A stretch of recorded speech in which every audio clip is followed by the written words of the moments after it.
नमस्कार.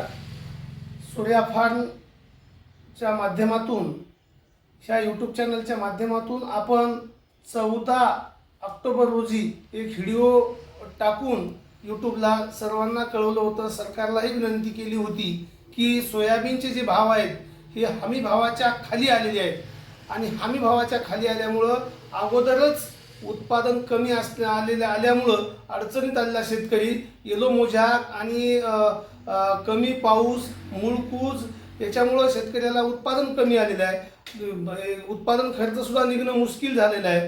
त्यातल्या त्यात सोयाबीनची परिस्थिती अशी आहे की मागच्या वर्षीचाही स्टॉक आहे आणि हे सोयाबीन आलेलं आहे आणि या आत्ता बाजारातले जे भाव आहेत ते बाजारातले भाव शासनानं दिलेल्या हमी भावाच्याही खाली आलेले असल्यामुळं याच्याकडे सरकारने लक्ष देण्याची गरज आहे. ही आपण मागणी सुद्धा केली होती आणि हे सर्व शेतकरी बांधवांनी सुद्धा लक्षात घेऊन सरकारला मागणी करण्याच्या संदर्भात आपण विनंती केली होती. परंतु आणखीनही कुठलीही याच्यावर प्रक्रिया झालेली दिसत नाही आहे. कारण सर्व संघटना शेतकरी संघटना असोत का मग आणखी जे काही वेगवेगळे संघटना असोत सर्वजण गपचूप आहेत. मराठा आरक्षणाच्या मुद्द्याच्या आधारावर आपण सर्वजण तिकडेच लक्ष दिलेलं आहे. ते सुद्धा महत्त्वाचा मुद्दा आहे. परंतु हा मराठा आरक्षणाचा लढा लढत असताना आपल्या शेतमालाला भाव जर मिळत नसेल तर खिशामध्ये जे काही येणार आहे ते पण येणार नाही. आपला प्रपंच कसा चालणार? त्यामुळं आपल्याला ह्याही बाबीकडे लक्ष देण्याची गरज आहे. आज आपल्याला जी काही रब्बीची पेरणी करायची आहे त्या रब्बीच्या पेरणीसाठी ओल नाही आहे आणि पुढचं पीक येण्याचं काही खरं नाही अजून. त्याच्यामुळं आणि जे पदरात आले त्याला भाव नाही आहे. त्याच्यामुळं बाहेर देशातलं सोयाबीन आपल्या देशामध्ये आयात होऊन ते कमी भावामध्ये इथं उपलब्ध होत आहे प्रक्रियेला. त्याच्यामुळं आपल्या सोयाबीनला कुठून जास्त भाव मिळणार आहे? एल निनोच्या आपल्याकडे प्रादुर्भावामुळं पाऊस कमी झाला, परंतु दुसरीकडे ज्या देशामध्ये जास्त सोयाबीन असतं तर त्या देशांमध्ये सोयाबीनचं उत्पादन बऱ्यापैकी मोठ्या प्रमाणात वाढलेलं आहे आणि त्यांची एकरी उत्पादकता जास्त असल्यामुळं त्यांना ते परवडते सुद्धा, म्हणून ते इथं स्वस्तात सुद्धा देऊ शकतात. आपली एकरी उत्पादकता कमी आहे. एकरी उत्पादकता कमी असून आपण जर समजा असंच जर सोयाबीन आहे या भावात जर विकलं तर आपल्याला प्रपंच चालवणं अवघड होईल. उद्याचे अनंत खर्च आहेत. या खर्चाला समोर कसं जायचं आणि प्रत्येक वेळी जर असं नुकसान होत असेल तर उद्याच्याला पैसा नाही म्हणून आत्महत्या करण्याची वेळ सोयाबीन उत्पादक शेतकऱ्यावर येणार लवकरच असं दिसतंय. कारण कापूस उत्पादक अशाच प्रकरणामधून आत्महत्येकडे प्रवृत्त झाला आणि कापसाच्या बेल्टमध्ये जास्तीत जास्त आत्महत्या झाल्या. मध्यंतरी सोयाबीनला एक चांगला भाव मिळत होता. त्याला अल्टरनेट जे पीक आहे दुसरं पुढचं जे रब्बीचं पीक आहे हे सुद्धा त्याच्यामध्ये आपण चना वगैरे जे घेऊन उत्पादन आपण वाढवत होतो. यावर्षी पुढच्या पिकाचीही काही गॅरंटी नाही आहे. आलेल्या पिकाला भाव नाही आहे. उत्पादन खर्च एका बाजूला वाढलेला आहे. काढणी असो का कुठलाही खर्च असो या सर्व बाबी जर लक्षात घेतल्या तर शेतकऱ्याकडे सरकार मायबापानं लक्ष देण्याची गरज आहे. कारण या बाकीच्या कामाच्या याच्यामध्ये वेळ निघून गेली तर शेतकऱ्याच्या हातचा माल निघून जाईल आणि तो माल निघून गेल्याच्या नंतर जरी उद्या भाव वाढला, सरकारनं जरी मदत दिली, काही भाववाढीसाठी पावलं उचलले तरीही बहुतांश शेतकऱ्याचा माल हा विक्री झालेला असेल आणि ती झालेली नुकसान भरपाई ही कुठूनही त्याची होणार नाही आहे. त्याच्यामुळं तातडीनं याच्यावर निर्णय घेण्याची गरज आहे. एवढंच नाही तर शेतकऱ्यांना सुद्धा जे नुकसान आपलं व्हायलंय तर कामात बाबा वेळ नाही आपल्याला, की मजूर मिळत नाही, या सगळ्या गोष्टी मान्य आहेत. आपल्याला वेळ नाही का वेळेअभावी आपल्याला शेतीतलं पीक काढायचं याच्यात आपण लक्ष दिलेलं आहे पूर्णपणे. परंतु हा वेळ नाही म्हणून जर आपण थांबलो मातीमोल किमतीनं जर आपलं उत्पादन बाजारात नेऊन आपण विकलं तर होणारं नुकसान कुठूनही भरून निघणार नाही आहे. एका बाजूला बऱ्या ओरड आता सुरुवात झालेली आहे की बाबा येलो मोझॅक मूळकूज दुष्काळ या सगळ्या गोष्टीमुळं सोयाबीनचं जे उत्पादन घटलेलं आहे तर त्याच्यामुळं विमा कंपनीने मदत द्यावी, सरकारने मदत द्यावी, ह्या सगळ्या गोष्टीचा जरी उल्लेख होत असला तरीही काय पावलं उचलल्या जातील काय नाही त्याला वेळ आहे. परंतु आज घडीला आपल्या हातामध्ये आहे आपल्या मालाला भाव मिळण्यासाठी सरकारकडे मागणी करणं आणि ती मागणी करून आपल्या मालाला भाव मिळवण्यासाठी थोडीशी सुधारणा जे काय सरकारच्या स्तरावर आहे ती करून घेणं, हे करण्यासाठी आपण जर संघटितपणे शासनाला ही मागणी पुढं रेटली त्यांच्याकडे त्यांना असं लक्ष वेधलं त्यांचं, तरच ते इकडे लक्ष देतील आणि शेतकऱ्याच्या मालाला भाव मिळेल. शेतकरी बांधवांनो, ग्रामपंचायत स्तरावरून मी सांगितलं होतं की प्रत्येक ग्रामपंचायतीनं आपले ठराव घेऊन कलेक्टर साहेबाच्या माध्यमातून हो, तहसीलदारच्या माध्यमातून हो, राज्यकर्त्याच्या माध्यमातून हो, सरकारपर्यंत पोहोचवावं. कारण सरकार हे कमी भाव होण्यामध्ये स्वतः जिम्मेदार आहे.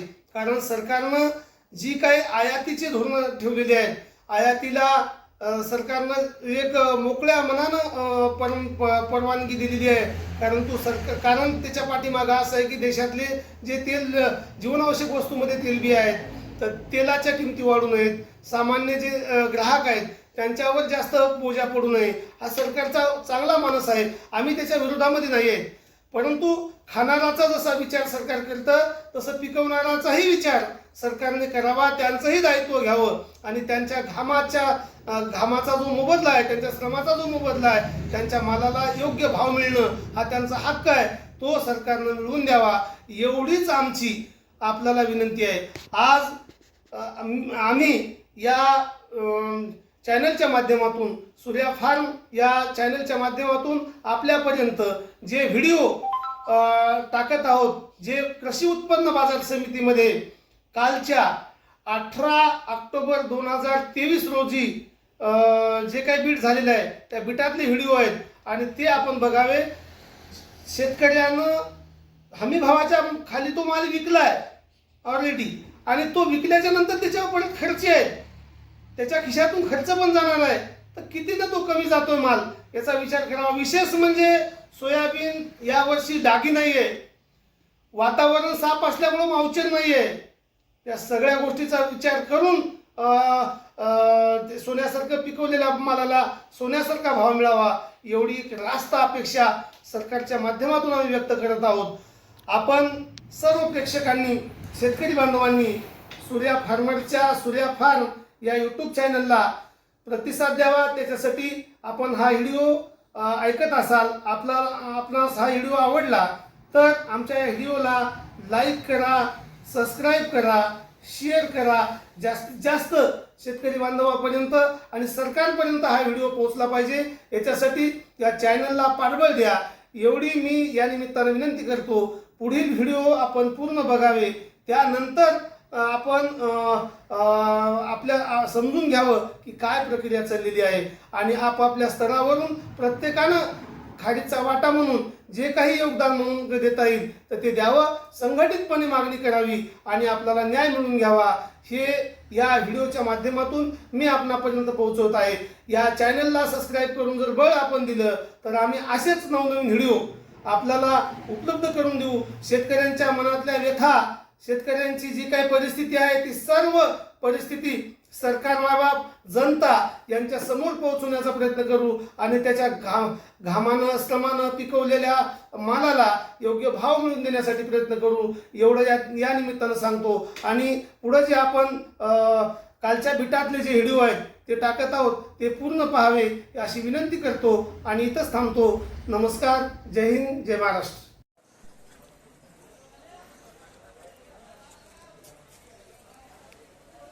4610 रुपये.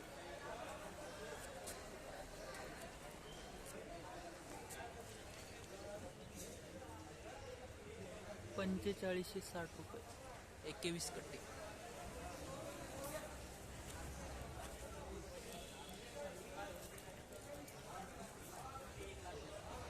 4575.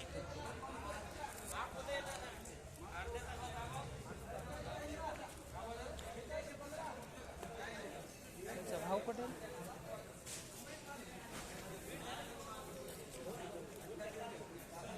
45.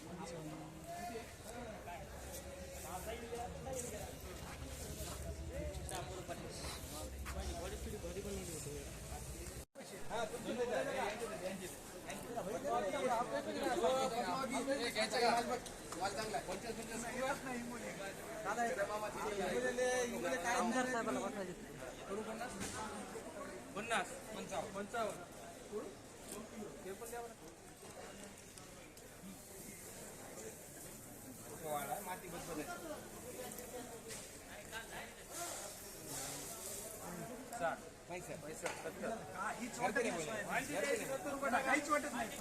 काय म्हणले ते? काय वाटणार आहे हो?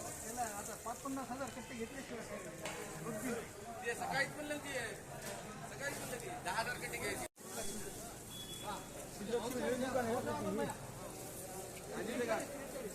त्रेचाळीसशे 44 पंचेचाळीस 50 50 55 55 बोलायचे का धनो अमोल भाया 7 65 70 75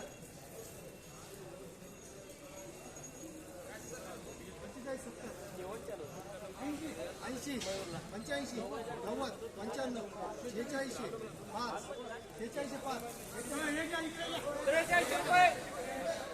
5 वाढदिवसात तुम्हाला हार्दिक शुभेच्छा. 45 आमचे पुढे घराचे कार्यकर्ते दादा